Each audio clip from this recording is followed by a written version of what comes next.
I took my son to the state fair. I took him on his first ride on the Tilt-A-Whirl. It's my favorite ride. We giggled and screamed and laughed. We did it again 4 times. We had our caricatures drawn together. He told me it was the best day. I really loved it. Serious, if you had taken your life 1 year ago, what beautiful things would you have had missed out on? Wow.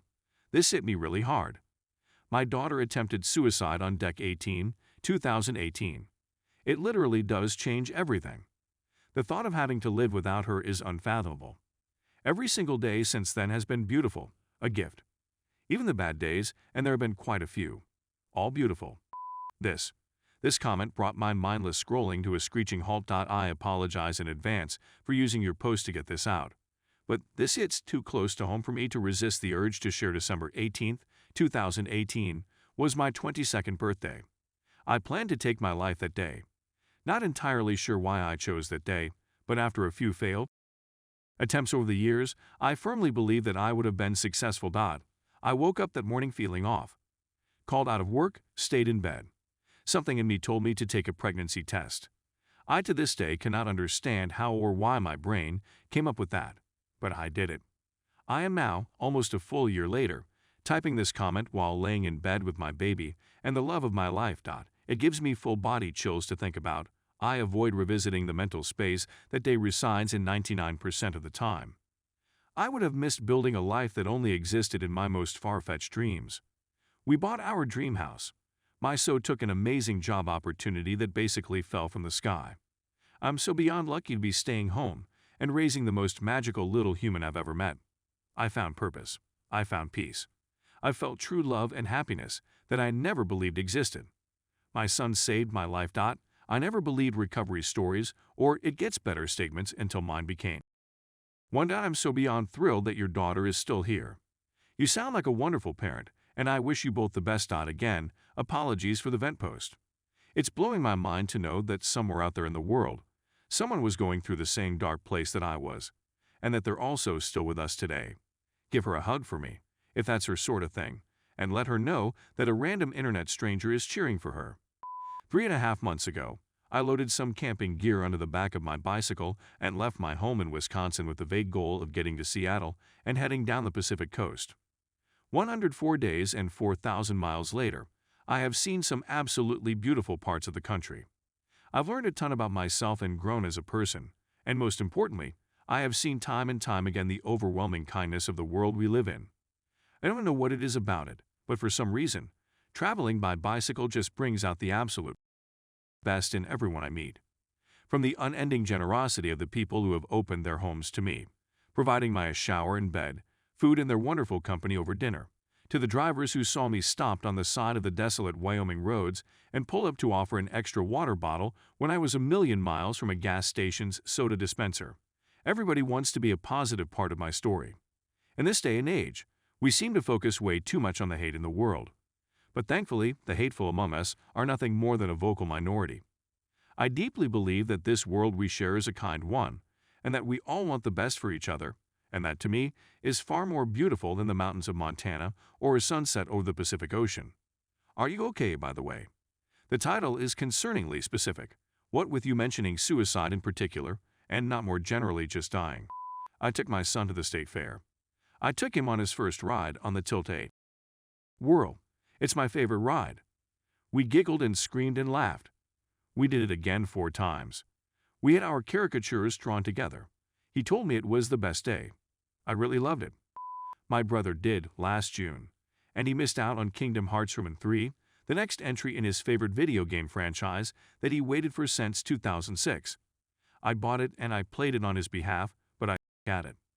My brother was also a massive Toronto Raptors and basketball fan, and my mother and I watched the finals and had no idea what to feel when they won. That's the stuff that really gets you. The stuff you knew your loved one would have their pants with excitement on. My advice for anyone going through depression: you can always die later. You are going to die someday.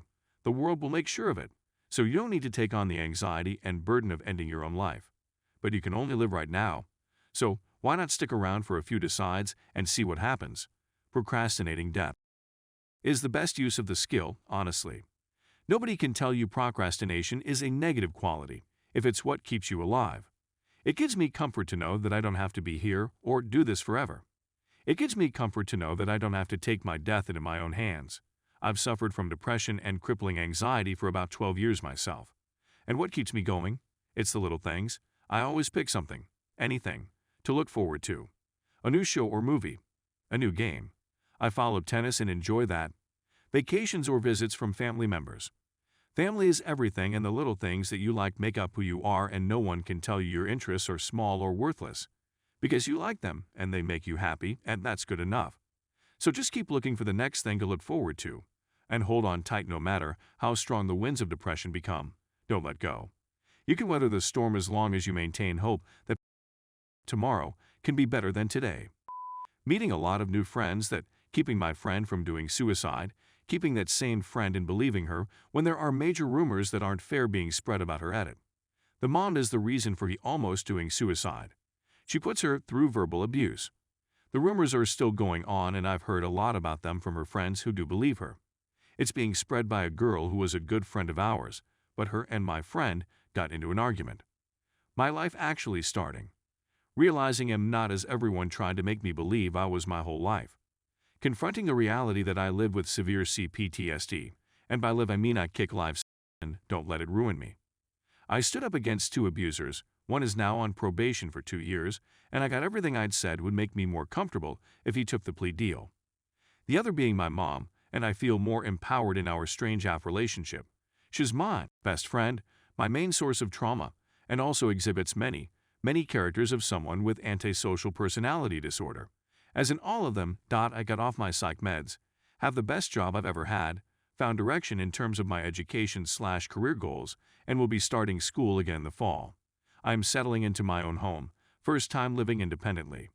I'm making actual friends for the first time in my life, with one gigantic exception. I have a kitty that I love, am addressing my physical health, and am clearly at a place in my life/recovery that indicates I'm starting the rest of my life. Also, come the 11th, I've made it to 30 years old. Seeing my daughter eat for the first time. She was born premature, she has a G-tube in her stomach. Didn't take anything by mouth. She just turned 19 months. We worked with a speech therapist for a year before she had the ability to take a bite. Baby steps. I'm hoping in another year she'll be drinking on her own. I would have missed nothing. This year for me has been the worst in my entire life. Everyone I knew died or moved away. I became depressed, isolated myself. If my life had ended last year, I would have at least died happy.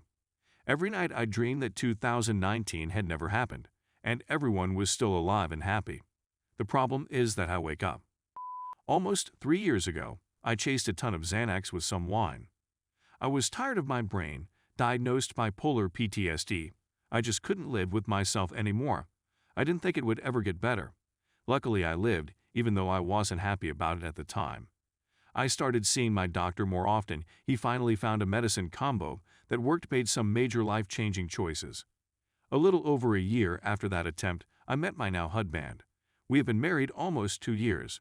Now we have traveled so many great places, made amazing memories, and are soon moving across the country. It's super scary to think I would have missed out on all of this if I was successful meeting the woman I'm currently dating. All my previous relationships were long-distance ones, so she is the first woman I actually go out with. Even if the rest of my current life sucked, which it doesn't, I'd still think would be worth it. I would have missed my entire friend group that I have now by only less than a month.